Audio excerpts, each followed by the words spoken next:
안녕하세요. 발빠른 시황의 이소구입니다. 네, 오늘 증시 혼조세 마감을 보여주었는데요. 계속 순환매 흐름입니다. 수익률 게임에 접어들었다라고 생각이 되는데요. 코스피는 아래꼬리 윗꼬리 달고 약보합 정도 하지만 코스닥 지수 같은 경우에는 오늘 0.5% 상승하면서 또 전 고점을 돌파 시도하려는 흐름을 좀 보여주고 있네요. 종목별 장세에서 오늘은 대형주보다는 중소형주들의 움직임이 좀 좋았지 않았나 라는 생각입니다. 이건 역시 순환매 흐름이니까요. 종목별로 하나씩 살펴보면서 이 상황 알아보도록 하겠습니다.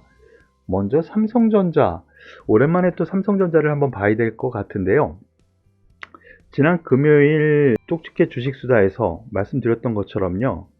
바닥권에서 기존 주도주가 탈출하는 흐름입니다. 하지만 삼성전자와 하이닉스 한번 보시죠. 하이닉스는 오히려 2% 하락했어요.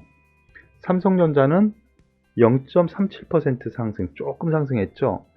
특별한 이슈가 있었나 하나씩 보죠. 없습니다. 특별한 이슈 없습니다. 맨날 그 얘기가 그 얘기고요. 삼성전자 7번째 하향 리포트, 그래도 사라는 증권가, 왜? 이 정도 뉴스? 하향 리포트가 나왔다. 그게 그닥 큰 영향을 끼치는 것 같지는 않고요. 그럼 왜 이런 현상이 나타났을까 생각을 하면은요. 지수 관련, 즉 시장에서는 선물 옵션과 우리나라 시장을 같이 움직이려고 하는 외국인 기관, 특히 외국인의 움직임이 중요하죠. 그런 면에서 놓고 보면은요. 삼성전자가 시가총액 1위다 보니까 빼놓고는 지수가 갈 수가 없습니다. 그런 흐름 안에서 어느 정도 프로그램과 연계되는 흐름이라고 보시는 것이 맞지 않을까라는 판단이고요. 수급에서도 역시 같은 맥락의 흐름이 나와요. 보시면은 소폭이나마 외국인의 매수 우위, 이런 점으로 생각을 하시면 될 것 같아요. 하지만 전반적으로 놓고 보면은 탄력은 그렇게 크게 셀지는 않을 것 같아요. 올라가면서 매물 소화 차근차근 하면서 한 86,000원 선까지 한번 보시는 전략, 이거는 중기 정도 생각을 하시고요. 장기로는요, 우리나라 최고의 주식 아니겠습니까? 좀 더 들고 가시는 전략이 맞지 않을까 싶고요. SK하이닉스 같은 경우 오늘 이유 없는 하락입니다. 같은 맥락으로 생각을 하시죠. 반도체 관련해 가지고 이번 주 마이크론 실적 발표가 있는데요. 그것에 따라서 반도체 관련 SK하이닉스도 같이 동반되는 흐름이 나타날 것 같아요. 그런 점에서 놓고 보면은 5일선이 좀 더 올라오는 지금 상황에서 조정 시에는 매수 관점이 맞지 않을까라는 판단입니다. 그리고 관심권에 있는 종목 가운데 카카오 역시 가장 관심주일 수밖에 없죠. 관심주일 수밖에 없습니다. 왜 그러느냐? 개인들이 가장 많이 샀거든요. 그러니까 가장 관심도가 높은 종목이기도 하죠. 특별한 이슈가 있었나 하나씩 살펴보겠습니다. 올해에만 24조 사들였는데 수익률 마이너스 2%, 개미 삼성전자에 울었다. 그러면서 최근 카카오에 집중된 매수가 또 보여요. 수급 동향 잠깐 살펴보면은요. 외국인 기관이 계속 매도하는데 개인이 계속 매수를 합니다. 물론 성장 산업인 거는 분명하고요. 하지만 제가 말씀드렸었던 것처럼요. 일단 이 고점대 형성에서의 움직임은 수급 기술적 분석에서 쉽게 평가할 수 없는 부분이거든요. 제가 말씀드린 것처럼 당분간은요. 아직까지는 이 21선, 올라오는 21선과 상단 17만 5천원 선의 박스권 흐름으로 보시는 것이 맞지 않을까 생각이에요. 다만 제가 보기에는 반등 시에는 물량을 좀 줄인다라는 생각으로 접근하시는 것이 맞지 않을까라는 생각입니다.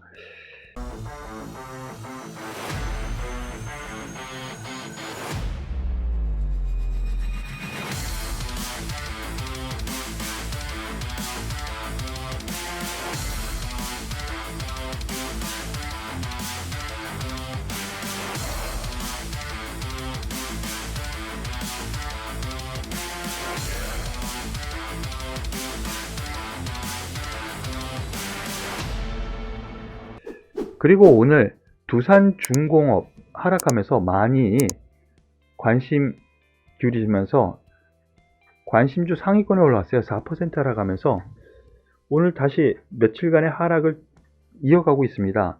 이거 왜 그럴까 생각을 해보면은요, 요 부분을 먼저 보시죠. 두산중공업보다는요, 두산인프라코어를 보시죠. 오늘 이번 주 바로 내일입니다. 내일 거래 정지가 됩니다. 누가? 두산중공업 말고요, 두산인프라코어가요. 두산인프라코어 거래 정지가 되는데 왜 두산중공업과 문제가 있느냐 라고 생각을 하신다면, 롱숏 전략이 여기서 나오기 때문에 그래요. 어렵죠? 롱숏 전략. 두산인프라코어가 회사 분할로 인해서 거래 정지가 돼요. 그래서 오늘 두산인프라코어 같은 경우에는 8% 넘는 9% 가까운 하락세를 보입니다. 여기에는 뭐 굴삭기가 중국에서 판매가 감소했다라는 뉴스가 있었는데, 그러면 현대건설기계라든가 그 이외의 종목들을 보면은 그닥 크게 반응을 안 했거든요. 그러고 보면은 두산인프라코어 내일 거래 정지가 되기 때문에 오늘 한꺼번에 물량이 나온 거다 이렇게 생각하시면 되겠는데, 두산인프라코어가 기업 분할을 해서 팔 건 팔고 흡수될 건 흡수되죠. 누구랑 흡수되나요? 두산중공업과 흡수가 됩니다. 그러다 보니 연동된 흐름이 나온 거예요. 그래서 제가 보기에는 일단 이 정도 수준이면 오히려 저가 매수, 바로 이 부분에서도 제가 말씀을 드렸었죠. 예, 저가 매수가 맞지 않은가라는 판단으로 말씀을 드리겠습니다. 길게 보면 원자력 발전 관련해 가지고 오늘 장중 뉴스도 하나 나왔는데요. 국민의 지지도가 훨씬 더 높습니다. 원자력 발전에서. 그래서 정부에서 압력을 넣는 것이 아니고요. 정부에서 결정을 할 수 있는 어떤 토대를 마련해 줬다라고 보시는 것이 맞거든요. 그렇게 본다면 중기적으로 원자력 발전 관련주 두산중공업은 중기적으로 좋게 보시길 권해드리겠습니다. 그리고 오늘 관심주 중에 페노션 많이 올라왔습니다. 오늘 특징주 3.5% 급등을 또 했는데요. 해상운임, HMM 페노션 다시 달린다, 이런 뉴스가 나왔고요. 어제. 그리고 오늘 관련해 가지고 강세 흐름이 나옵니다. 그러면은 여기에서 한번 잠깐 보시죠. 페노션 지난 금요일 말씀드렸었던 것처럼 오히려 저가 매수가 맞습니다. 그러는데 약간 마이너스 주다가 플러스로 확 돌려서 해옵니다. BDI 지수라고 해서 권화물 운임 지수, 이거에 연관이 된다 그랬죠. 뭐 석탄이라든가 곡물 이런 것을 실어 나르는, 대신 HMM은 컨테이너선이에요. 컨테이너. 그런데 컨테이너선 역시 운임 지수가 강세를 보이고 있어요. 그런데 BDI 지수, 곡물 올리는 이 건화물 운임 지수 같은 경우에는 차등치고시 계속 높여간다는 점에서 오히려 더 저는 긍정적으로 페노션을 선호한다라는 점을 말씀을 드릴게요. 여전히 HMM은요, 오버행 이슈, 산업은행이 가지고 있는 지분에 대한 이슈가 여전히 남아있기 때문에 그렇습니다. 그리고 마지막으로 아이진이라는 종목을 한번 살펴보죠. 모르시는 분들도 많이 있을 텐데 오늘 검색 상위네요. 이유는 당연하죠. 상한가이기 때문입니다. mRNA 관련주로 상당히 이슈를 받았었죠. 올해 3월 달부터 급등을 해서 뭐 9,000원대에서 시작해서 지금 4만원 가까이 왔거든요. 물론 여기에는